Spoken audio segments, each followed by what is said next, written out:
आखिर कब और कैसे बना हमारा हिमालय? क्या वास्तव में हिमालय हमारे भारत का हिस्सा नहीं था? हिमालय को न केवल दुनिया की सबसे ऊंची पर्वत श्रृंखला कहा जाता है, बल्कि इसे भारत का मुकुट भी माना जाता है। लेकिन एक सच ये भी है कि हिमालय हमेशा से हमारी धरती का हिस्सा नहीं था। आज से करोड़ों साल पहले पृथ्वी की सतह बिल्कुल अलग थी। उस वक्त ना भारत था, ना एशिया का नक्शा। लेकिन धरती के एक भूगर्भीय बदलाव की वजह से दुनिया की शक्ल बदल गई। टकराती हुई महाद्वीपीय प्लेटों ने धरती को इस तरह मोड़ा कि समुद्र की गहराइयों से उठकर ये विशाल पर्वत खड़े हो गए और इन्हीं में हिमालय का जन्म हुआ। हिमालय की जन्म कथा सिर्फ भूगोल का किस्सा नहीं है, बल्कि हमारे अस्तित्व की कहानी है, क्योंकि यही पर्वत हमें जीवनदायी नदियां प्रदान करता है, मौसम को संतुलित रखता है और हमारे इतिहास और संस्कृति का आधार भी बना हुआ है। सरल शब्दों में कहा जाए तो हिमालय सिर्फ एक पर्वत श्रृंखला नहीं, बल्कि ये धरती का वो मुकुट है जिसमें दुनिया की सबसे ऊंची और खतरनाक चोटियां शामिल हैं। और इन्हीं में से है एक माउंट एवरेस्ट, जिसकी ऊंचाई समुद्र तल से लगभग 8,848.46 मीटर यानी करीबन 29,032 फीट की है। और ये दुनिया की सबसे ऊंची चोटी है और हमेशा से एडवेंचर का सिंबल भी रही है। लेकिन अगर आपको ये लगता है कि हिमालय को सिर्फ उसकी ऊंचाई के लिए जाना जाता है, तो यहाँ आप बिल्कुल गलत हैं, क्योंकि हम इंडियंस के लिए रिलीजियस और माइथोलॉजिकल तौर पर ये हिमालय खास माना जाता है। क्योंकि हिंदू धर्म में कई महाकाव्य बताते हैं कि हिमालय में देवताओं का वास है। इन्हीं में से एक है कैलाश पर्वत, जहाँ स्वयं भगवान शिव का निवास माना जाता है। वहीं बौद्ध धर्म में इसे ध्यान और ज्ञान का केंद्र समझा जाता है। यानी हिमालय की ये पर्वत श्रृंखलाएं सिर्फ भौगोलिक चमत्कार नहीं, बल्कि भारत के साथ पूरी दुनिया भर के करोड़ों लोगों की आस्था का आधार भी है। अब बड़ा सवाल ये है कि आखिर ये पर्वत श्रृंखला बनी कैसे? इसकी कहानी शुरू होती है करीब 50 करोड़ साल पहले। जी हाँ, ये वही समय था जब हमारी पृथ्वी का नक्शा आज जैसा तो बिल्कुल नहीं था। अगर आपने हमारी पिछली वीडियो देखी है जिसमें हमने बताया कि भारत कैसे बना था, तो आपको पता ही होगा कि उस समय हमारी दुनिया के महाद्वीपों का आकार और उनकी पोजीशन बिल्कुल अलग थी। आज जहां हम 7 महाद्वीप देखते हैं, उस दौर में केवल 2 बड़े महाद्वीप मौजूद थे। धरती के दक्षिण हिस्से को उस समय गोंडवाना कहा जाता था, जबकि उत्तरी हिस्से को लॉरेशिया। धीरे धीरे हमारी अर्थ की टेक्टोनिक प्लेट्स में हलचल की वजह से धरती के कई टुकड़े हुए जो अपनी जगह से खिसकने लगे और ये महाद्वीप अपनी जगह बदलने लगे।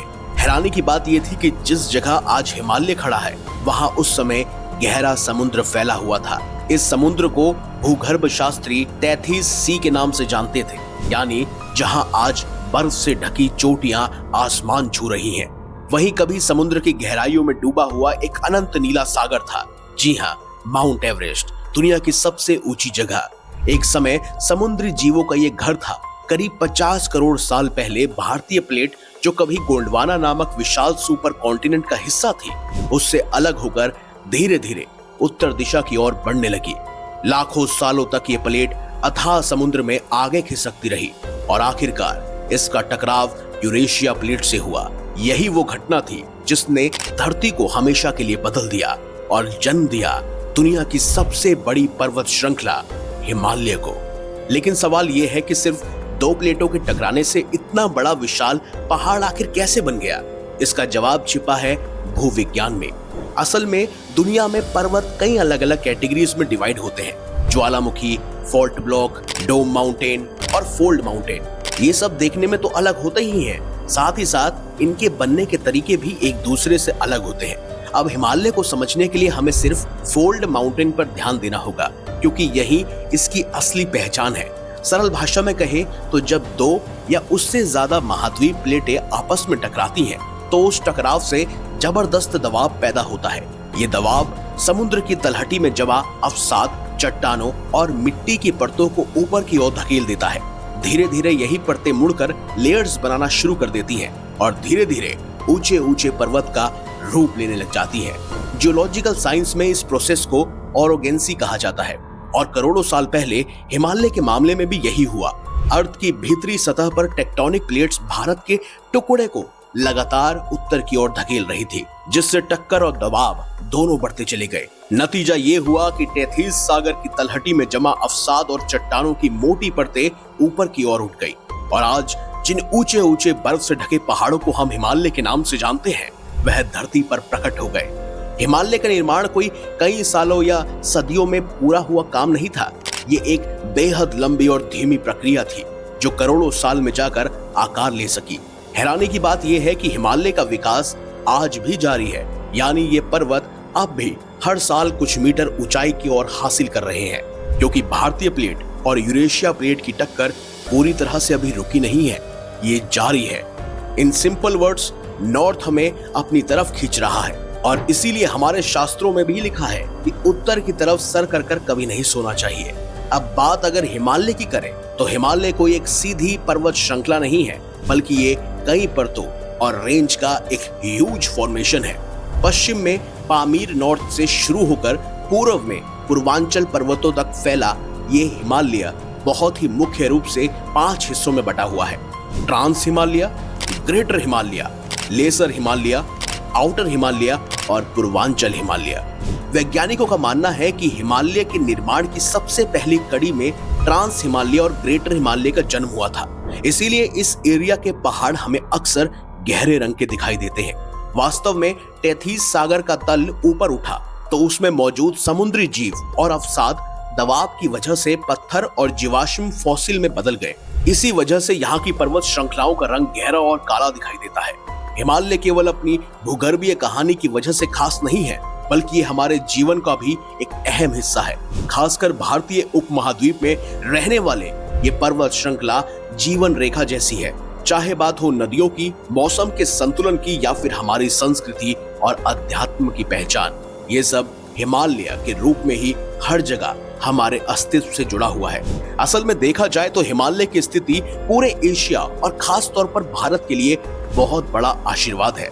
सबसे पहले तो हमें उत्तर दिशा से आने वाली बेहद ठंडी और हड्डियां जमा देने वाली साइबेरियन हवाओं से ये बचाता है। वहीं गर्मियों में बारिश भी यही लेकर आता है, जिसकी वजह से हमें अच्छी फसल और अनाज मिल पाता है। क्योंकि अगर हिमालय ना होता तो इन बर्फीली हवाओं की वजह से सरवाइव करना बेहद इम्पॉसिबल हो जाता। और तो और वेदर कंट्रोल में हिमालय हमारा सबसे बड़ा सपोर्ट सिस्टम भी है। इसी तरह गर्मियों के मौसम में भारत में मानसून भी हिमालय ही लेकर आता है, क्योंकि तपती गर्मियों में उपमहाद्वीप का तापमान इतना बढ़ जाता है कि यहाँ एक लो प्रेशर जोन बन जाता है। ये लो प्रेशर हिंद महासागर से नमी भरी हवाओं को अपनी ओर खींचता है। अब अगर हिमालय मौजूद ना होता तो ये हवाएं भारत को पार करती हुई सीधे चीन और मध्य एशिया की ओर निकल जाती। लेकिन हिमालय की ऊंची चोटियां इन हवाओं को टकराकर ऊपर उठने पर मजबूर कर देती है। नतीजा ये होता है कि ये हवाएं ठंडी होकर बादलों का रूप लेती है और मानसून के दौरान भारत में जबरदस्त वर्षा आती है। इसके अलावा हिमालय हमारी राष्ट्रीय सुरक्षा में भी एक अहम रोल निभाता है, क्योंकि उत्तर से आने वाले दुश्मन देशों के लिए हिमालय एक प्राकृतिक किले की तरह है, खासकर चीन के लिए। क्योंकि शायद आपको ये बात मालूम ना हो कि हिमालय में मौजूद अनगिनत ग्लेशियर और झरने हमारी धरती के सबसे बड़े मीठे पानी के स्रोत हैं। लेकिन वैज्ञानिकों की चेतावनी है कि आने वाले दशकों में जलवायु परिवर्तन की वजह से हिमालय के लगभग 75% ग्लेशियर पिघल सकते हैं और अगर ऐसा हुआ तो नदियों के जल स्तर और करोड़ों लोगों के जीवन पर इसका भयंकर असर पड़ेगा। हाल ही में कई रिसर्च रिपोर्ट्स ने चेतावनी दी है कि जलवायु परिवर्तन की वजह से हिमालय के ग्लेशियर पहले से कहीं ज्यादा तेजी के साथ पिघल रहे हैं और अगर ये सिलसिला नहीं रुका तो आने वाले वर्षों में यहाँ ऐसी तबाही मच सकती है जिसे काबू करना इंसानों के भी बस से बाहर होगा। हिमालय जितना विशाल और भव्य है उतना ही ये हमारे जीवन और अस्तित्व के लिए जरूरी भी है। लेकिन दुख की बात यह है कि हम इंसान इसकी कद्र करना भूल गए हैं। और तो और अब मेरे मन में एक सवाल है, क्या हम हिमालय और अपने पर्यावरण की रक्षा के लिए सचमुच कुछ कदम उठा सकते हैं या फिर हम केवल तबाही का इंतजार करेंगे? जवाब आप मुझे कमेंट बॉक्स में जरूर दीजिएगा। अगर आपको ये वीडियो अच्छी लगी है तो इस वीडियो को लाइक कीजिए, हमारे चैनल को सब्सक्राइब कीजिए और ज्यादा से ज्यादा शेयर भी कीजिए। तो मिलेंगे अगली बार एक नई खास वीडियो के साथ। तब तक के लिए देखते रहिए संपूर्ण ज्ञान का केंद्र बिंदु मिस्टीरियस हिंदू।